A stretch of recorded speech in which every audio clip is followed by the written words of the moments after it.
현재 중국에서 한국이 뒤통수를 쳤다는 의견이 일부 채널에서 제기되고 있는 상황입니다. 중국이 한국 뒤통수를 친 일은 한두 번이 아니더라도 반대로 한국이 그랬다는 의견은 억지 주장이 아닌가 싶은데요. 그런데 중국 일각에서는 한국이 중국이 질색하는 행위를 여러 가지를 했다고 분노를 표현했다고 합니다.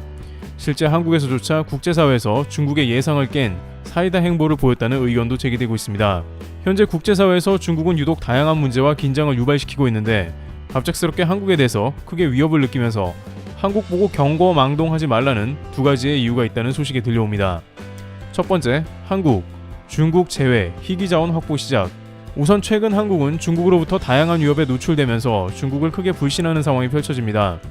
중국은 한국을 파트너로 보고 있는 게 아니라 다분히 이용하고 있는 것이 거의 확실한 상황인데요. 특히나 이번 요소수 사태에서 한국은 중국에 대해서 다시 한번 조심해야 한다는 교훈을 되새긴 바 있습니다. 중국은 사드 사태 이후에 한국을 마음대로 흔들 수 있다는 경험 이후에 경제 관련 보복을 무기로 사용 중입니다.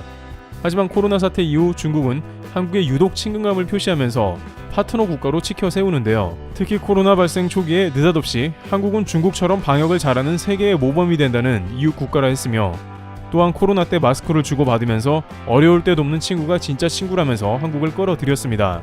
하지만 중국이 진짜 이러는 이유는 전세계 대부분의 국가들이 중국을 코로나 기원으로 지목하고 있기에 당시 방역으로 전세계 주목을 받던 한국을 끌어들이며 자신들의 문제를 희석시키려는 의도가 있었던 것입니다. 또한 최근 들어 중국은 첨단 제품 공급망 문제에서 자신들이 곧 제외될까봐 크게 마음고생을 하는 상황인데요. 특히 한국의 삼성전자 등이 미국에 공장을 세우고 미국 동맹 중심의 공급망 확대를 추구해 나가면서 중국이 추구하고 있는 반도체 굴기의 좌절이 결국엔 한국, 미국 라인에서 발생할 수 있다는 것입니다. 그런 이유에서인지 화웨이의 고위급 임원과 상무부장 등 중국의 각종 인사들은 한국에 와서 협력을 요청했으며, 왕이 외교부장도 한국에 와서 한국은 중국의 좋은 파트너라는 뜬금없는 소리를 한 바 있습니다. 하지만 한국도 중국에 대해서 함부로 할 수 없는 것은 중국의 자원 대국임을 인정 안 할 수 없기 때문입니다. 하지만 이제 한국은 사드를 비롯해 중국의 요소수 사태 등 충분히 중국에 대해 검증을 해왔으므로 중국이 한국을 쥐고 흔들 수 있는 자원에 대해서 우선적으로 확보하는 움직임을 보이고 있는데요. 바로 한국은 이번 대통령 국빈 방문 가운데 호주 모리슨 총리와 정상회담을 갖는 동시에 호주가 대량으로 확보하고 있는 폭넓은 광물 분야의 공급망을 크게 확대하는 데 합의한 것입니다. 주목되는 것은 이번에 안정적인 공급을 받기로 한 광물들의 리스트인데, 히토류를 포함하여 니켈과 리튬, 코발트 등 전기 배터리 디스플레이에 쓰이는 광물까지도 대거 확보한 것으로 파악된 것입니다. 특히 한국의 전기차 배터리 업체는 중국과 다투는 가운데 배터리 원료의 경쟁력이 필요한 상황입니다만, 호주의 니켈, 리튬 매장량은 전 세계 2위에 해당하며 한국은 안정적 공급처를 확보하고 가격 경쟁력도 갖는 것입니다. 앞서 중국은 히토류나 희귀금속을 가지고 동북아시아의 맹주로 군림해 특히 일본을 두 손 두 발 다 들게 한 바 있습니다. 또한 한국도 반도체 생산에 있어 히토류는 필수인데 호주는 히토류 매장량도 상당해 이렇게 안정적 계약을 하면 한국 입장에서는 중국 의존도를 크게 벗어날 계기가 되며 중국도 이를 통해 한국을 휘두를 수 없는 것이죠. 한 가지 흥미로운 점은 이 가운데 일본은 한국이 친중국이며 공산화가 되어가는 국가라면서 일본이 속한 쿼드는 호주, 미국 등이 포함되어 있는데 한국과 가치를 공유하는 게 불가능하다고 말한 바 있습니다. 하지만 한국은 쿼드 멤버인 호주와 보란듯이 희귀광물에 대한 협력을 맺고 일본 말에 정반대로 탈중국을 하는 것이죠. 일본이야말로 현재 베이징 올림픽 보이콧 문제로 중국의 발목을 잡혀 이러지도 저러지도 못합니다. 파이브아이즈가 모두 보이콧을 했으며 일본도 자신은 스스로 6번째 파이브아이즈 국가로 떠벌리고 다녔는데 중국은 도쿄올림픽을 강력 지지했기 때문에 이번에 배신하면 가만히 안 있겠다고 벼르고 있기 때문입니다. 하지만 한국은 중국과 이러한 곤란한 국면을 일본처럼 정면으로 맞닥뜨리기보다는 이렇게 호주와의 외교를 통해 우회적으로 중국에서 빠져나가면서 국익에 도움되는 방향으로 호주와 중요한 협약을 맺고 있는 것입니다. 중국은 1대1로 협정을 통해서 한국 내에서 중국과 다양한 협력을 추진해야 한다고 강조하고 있습니다만, 한국은 이번 한국-호주 정상회담에서 호주 내 자원 개발, 광산 탐사, 광산 재해 및 관리 등 협력을 강화하기로 한 것이죠.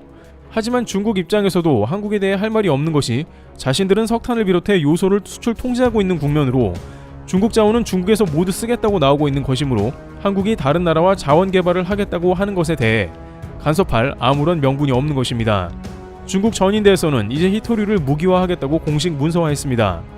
중국 내에서 생산되는 히토류로 내수를 확대하고 중국 내에서 첨단 제품 자급자족을 추구한다고 밝힌 것입니다. 다만 중국에서는 한국, 호주 협약에 대해 은근한 불만이 많은 기색으로 보입니다. 기본적으로 중국은 호주에 대해 경제 보복을 진행 중이며 호주는 이번 베이징 올림픽을 보이콧한 국가이기도 합니다.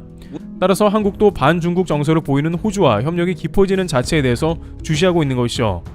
이와 관련해 호주를 국빈 방문 중인 문 대통령은 호주 국빈 방문은 중국 입장과 아무 상관없다고 했고, 다만 중국과의 관계에 대해서 중국과 갈등하는 문제와 경쟁하는 문제도 있다고 지적했습니다. 한국이 호주와 밀착 행보를 보이기 때문에 이것을 중국이 의식하지 않겠냐는 것에 대한 답변인데요. 그만큼 중국도 한국 호주 협력에 대해서 미국만큼이나 신경을 쓰고 거슬려 하는 국면이 분명히 있다는 것입니다.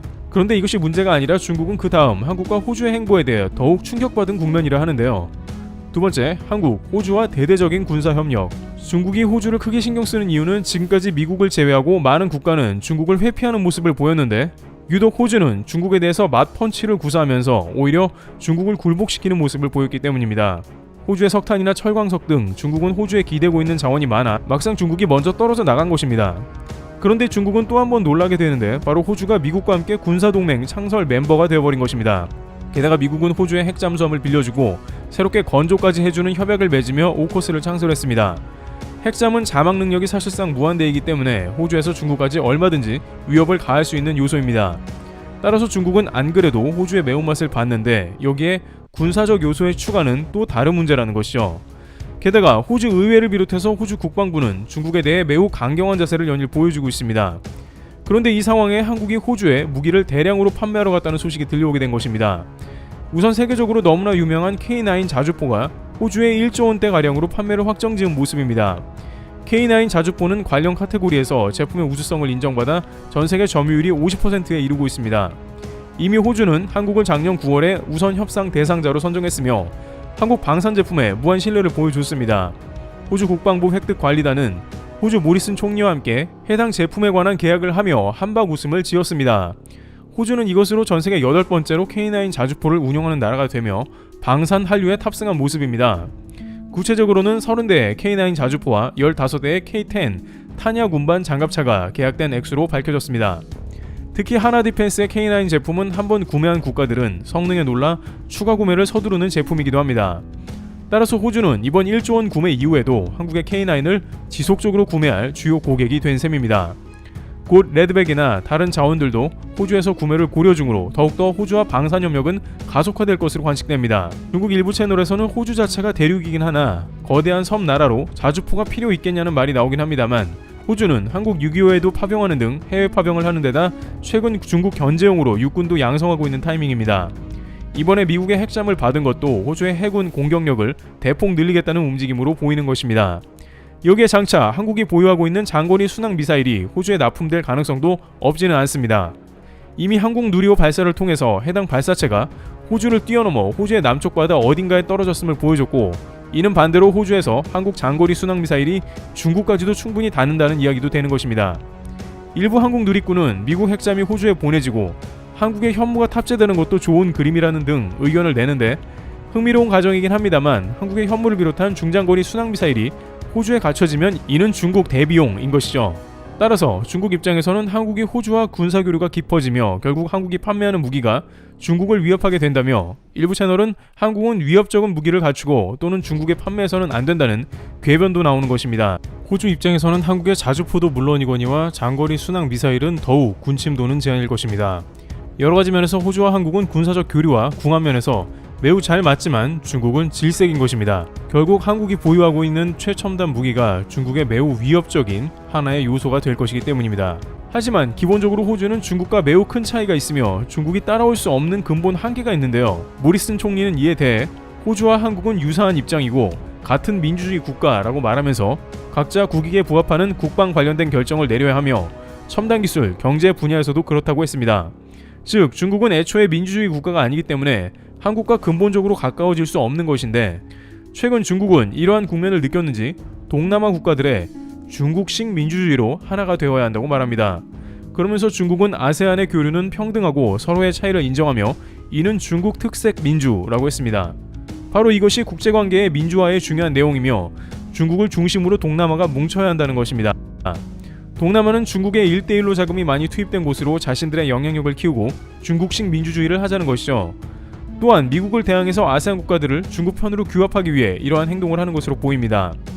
그러나 중국은 한국을 비롯해 결국 대부분의 국가에 철저하게 외면을 당할 수밖에 없을 것으로 보입니다. 중국이 말하는 파트너는 한국과 호주처럼 상호협력의 관계가 아니라 중국 중심의 일방주의이며 공산체제에 근거한 1인 독재이기 때문에 한국과는 근본적으로 동맹으로 갈 수 없는 국가입니다. 이와 같이 중국은 한국과 호주의 자원, 군사협력에 대해 크게 거슬려하며 부정적인 목소리를 내고 있습니다만 한국은 갈수록 동일한 가치를 공유하는 많은 국가들과 군사 첨단, 자원 분야의 협력을 확대할 것으로 보입니다. 트래블TV였습니다. 감사합니다.